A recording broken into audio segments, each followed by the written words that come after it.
எங்களுக்கு மண்டே பார்த்திங்கன்னா பிரசிடென்ட் டே ஹாலிடேங்க. அதனால் கிட்ஸுக்கும் லீவு, என் ஹஸ்பண்டுக்கும் லீவு. ஸோ எல்லோரும் வீட்டில் கொஞ்சம் மண்டே தான் வந்து டைமே இருந்த மாதிரி இருந்தது ரிலாக்ஸாக இருக்கிறதுக்கு. சாட்டர்டே சண்டே கிளாஸஸ்லேயே போயிடுச்சு.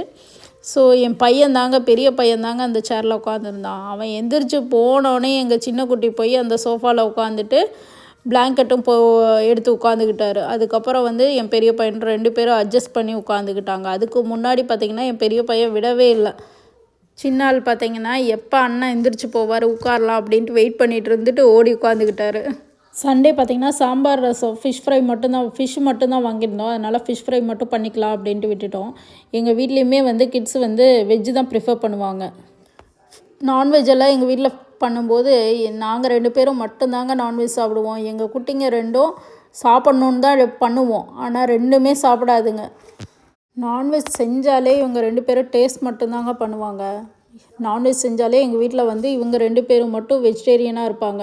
ஏன்னா ஃபாஸ்டிங்கில் கூட இருப்பாங்க. நான்வெஜ் சாப்பிடவே மாட்டோம் அப்படிங்கிற மாதிரி.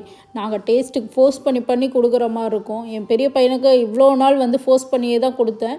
இப்போ வந்து கொஞ்சம் வளர்ந்ததுனால என்னை ஃபோர்ஸ் பண்ணாதீங்க அப்படிங்கிறான். இங்கே பார்த்தீங்கன்னா இது ஏன் இவ்வளோ கோவக்கா ஃப்ரைனா, லாஸ்ட் டைம் வந்து சிம்பிளி சவுத்துன்னு ஒரு ரெஸ்டாரண்ட் போயிருந்தாங்க.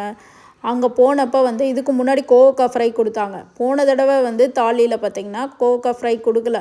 அதனால் கோவக்கா ஃப்ரை செஞ்சு சாப்பிட்டே ஆகணும்னு செஞ்சு நேற்று சாப்பிட்டாச்சுங்க.